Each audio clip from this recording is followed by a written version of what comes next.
Well, hello, everybody. I'm Kevin Rudd, President and CEO of the Asia Society, and welcome to our series of conversations on Asian Americans building America. I call it ABBA, for those of us old enough to remember the group.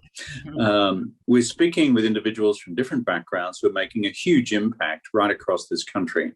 And today we're joined by Angela Warnick Buchdahl, the first Asian American to be ordained as a rabbi. She's led prayers at the White House during Hanukkah. She's been named by Newsweek as one of America's most influential rabbis. And she also tops the list of American Jews who've had the most impact on our national scene. So, Rabbi Angela, welcome to this gathering with the Asia Society. I'm thrilled to be here. Now, tell us about your interesting journey. Tell us about your parents. How did you get to America and all of that? My father was a typical kind of Reform Jew who grew up in Tacoma, Washington, not a Jewish hub, but they were woodworkers, so they ended in the Pacific Northwest. He went to college and joined ROTC, and they stationed him in South Korea. He met my mother at the Pine Tree Club, which is kind of a Anglophile club. My mother was an English major, and he was giving a lecture on college life in America, and as the folklore goes, a group of women asked him to do conversational English with them, and one by one, the students all dropped out until it was just my mother and my father. They got married, and ultimately, my sister and I were both born in Seoul, and we ended up, that Korean was my first language. I have a ton of family in South Korea, but by the time I was about to go to school, I think my mom and dad realized that it was not easy to be biracial in Korea. And I think also there was a desire for a Jewish life, which also didn't really exist in Korea. So we moved to the United States when I was almost 5. I grew up in a small but tight-knit Jewish community in Tacoma, where my father had grown up and his grandparents had been, and was lucky to have a very supportive and welcoming rabbi of my non-Jewish Buddhist mother and our kind of unusual Jewish family. And I think that both the sense of home I felt there, as well as the resonance of Jewish teaching, and then a trip to Israel when I was 16, these were things that kind of brought me to the rabbinate. That's a very short story, but we ended up in America, I think, for a lot of reasons, but it was in many ways the place that would allow our family to be most fully realized as a family, interracial, interfaith family. What a great American story. It's kind of like the melting pot cubed, isn't it? In terms of how you got here and the different origins and therefore the contributions that you're able as a result to make. I love the ROTC story as well. As part of this series, Rabbi, I've been interviewing a range of Korean American and Chinese American ROTCs, and about their life in universities and the U.S. military and the rest, and the contributions they're making to the country. Now, in addition to being the first Asian American rabbi, you're also the first Asian American in the world to be ordained as a hazan or cantor, a Jewish musician trained in the vocal arts of leading the congregation in songful prayer. Tell us about that. I mean, I think that as early as I can remember, I was singing, and my mother was a typical Korean mother that, made me start taking piano lessons when I was 4, and I was actually quite involved with music. My sister ended up becoming a professional musician. She's a classical viola player, and I always saw music as not just something that I love, but actually it was a deep connection to spirituality for me. And it was in some ways the way that I most easily felt I could communicate not only with God, but with other human beings. And so while I only had rabbinic role models growing up, because I was in a kind of such a small community, we did not have a cantor in my synagogue. At some point I realized I needed to learn how to really professionalize my own singing, not just to be a guitar playing rabbi. And I really wanted to learn the artistry of traditional cantorial arts. So I went to cantorial school, and I think that the fact that I became a cantor first at Central Synagogue meant that I could get inside the hearts of the community through music first, which I think enabled them to really accept me both as a female leader, which has its own issues, as well as an Asian woman who was a Jewish leader. And I do think that that has been one of the ways that I've connected deeply with other people. Music. It's an international language and a deep language. Yeah, it's also, as you said, the international language of spirituality. I'm a garden variety Anglo-Catholic, and in the absence of the musical tradition of contemplative prayer and the whole Taizé tradition, I think our own sense of spirituality would be diminished in the absence of that. And so I have less familiarity with the Jewish tradition, but I've heard some beautiful cantors over the years. So full marks to you. On a different occasion, I'm going to get you to perform, but that's another Zoom call. I will do that. I promise. You're invited to my synagogue, which is just a few blocks away from the Asia Society's headquarters. Yeah, well, I'll take you up on that. Paula Hunker, who's our Chief Administrative Officer, is one of your congregants, and I'm sure she'll tote me down there at some stage. And, I hope so. Yeah, I'll be the badly behaved Gentile up the back. So now, to tell me, from time to time, you've been through some experiences yourself. You've spoken candidly about, quote, not looking Jewish. So what do you have to say to America about transcending sort of racial, ethnic, and religious stereotypes? I mean, I think it is... it's a misnomer that there's just only one way to look anything, and I think that it's not that different than the way that we think about being American, that there's been some sense that there are kind of true Americans and then people who are hyphenated Americans, Korean American, African American, are somehow less than true Americans that don't need the hyphen. And I think in the Jewish community, it's more complicated by the fact that we don't just see Judaism as a faith or a belief system, but also as a peoplehood, a peoplehood that sometimes has been associated with a particular, DNA line. But that's a falsehood. It really has never been a single strand of DNA, even though there are, Ashkenazi strands or whatever. But there are many, as a diaspora community for 2,000 years, you'll see many, many. I think that the main lesson I've learned is that the definition of a Hebrew is the word ivri, and literally it means to be one who crosses over. And Abraham, our first Jew, our first Ivri, he literally leaves his home and crosses over the Euphrates, and when he does so, he as a stranger is able to create this new religion. He can't do it from the comfort of his home. And in a sense, Jews have been boundary crossers ever since. And I would actually say that there's sort of a mandate for not only all the children of Abraham from all Abrahamic religions, but really all human beings, to find those ways that we cross over and transcend the boundaries that people often erect for us. And that sometimes that means we are put in positions where we feel like we're the stranger, the other. It can be uncomfortable. It's deeply uncertain.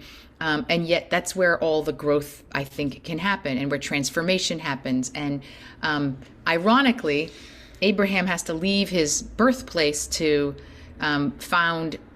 get himself to Canaan, which ultimately is his homeland. So sometimes we have to leave home to find our true home. And so I think that sense of transcending people's expectations and boundaries is, I think that's a spiritual imperative for all of us. That's a really interesting concept of Judaism, which is crossing boundaries. And that's literally our name, boundary crossers. At least Ivrim is that word, the Hebrews. Mm-hmm. Yeah, well, I've learned something today. I didn't know that. And that's a really important foundational element of the lexicon, actually. That's that it's about boundary crossing. So, I mean, all of us in our different religious traditions are constantly running into this global reality that for those of us of faith and are seeking to deal with the notion of a transcendent God, that we're constantly crossing cultural boundaries, pre-existing cultural boundaries, in order to gaze upon that reality without the ethno-cultural lens. And that actually requires a particular intellectual and personal discipline. So, I mean, I think that's right.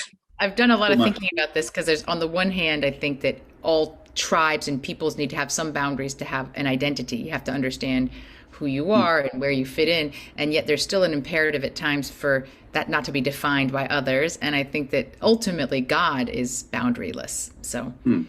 we can keep that as our Yeah, North Star.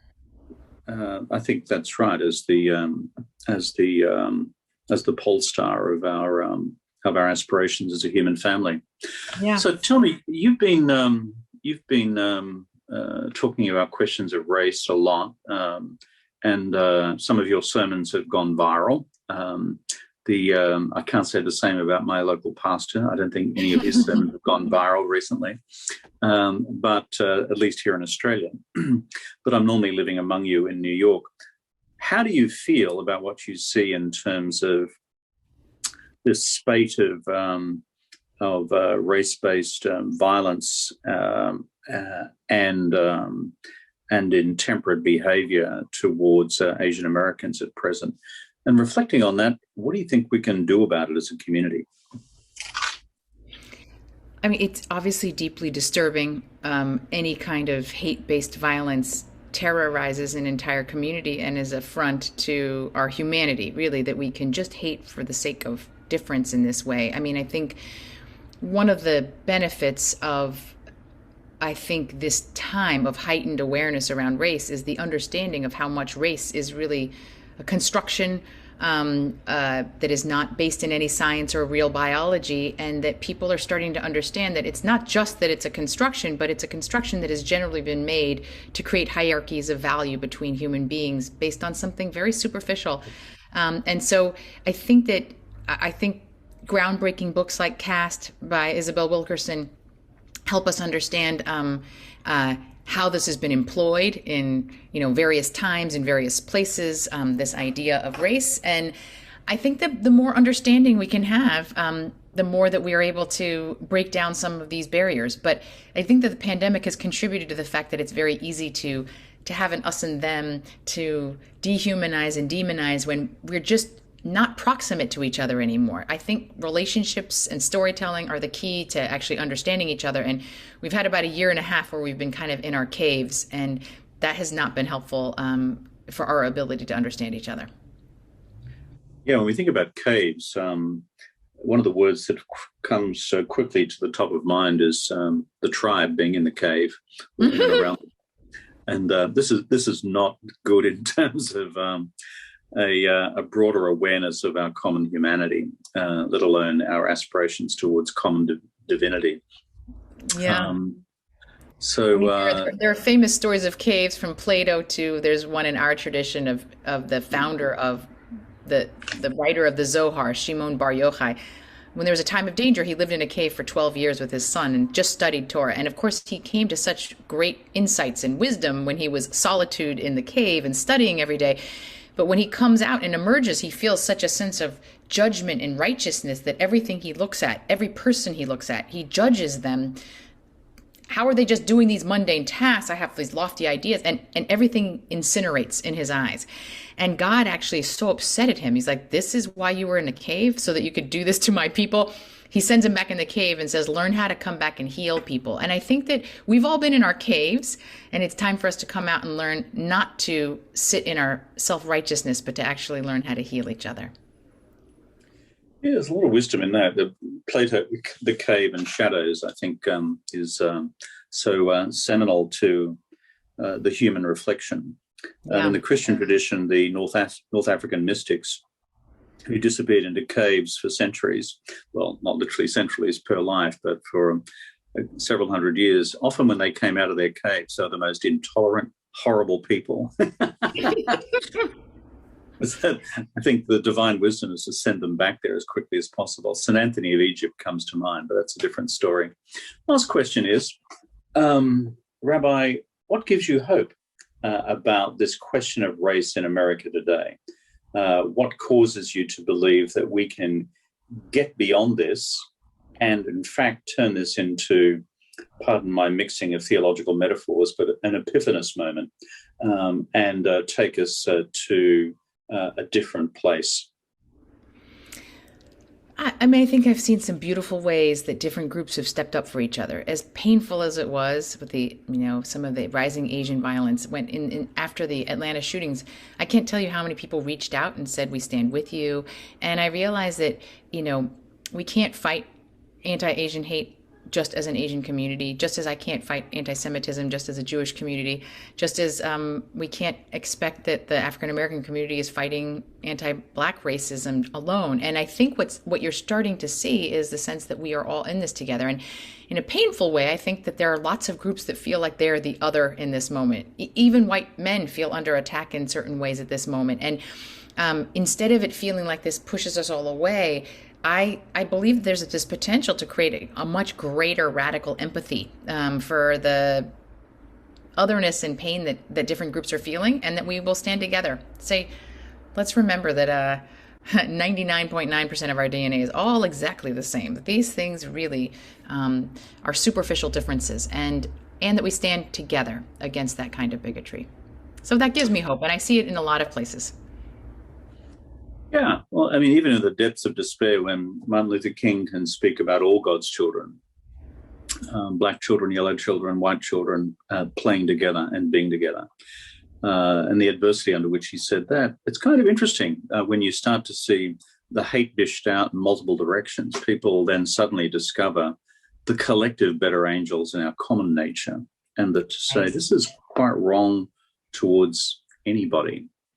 So, Rabbi Angela Warnick Buchdahl, thank you so much for being with us today. We really appreciate the path that you've been paving for Americans and Asian Americans, and for America, and this nation's extraordinary spirituality as well. My name is Kevin Rudd. I'm from the Asian Society. Thank you for joining us.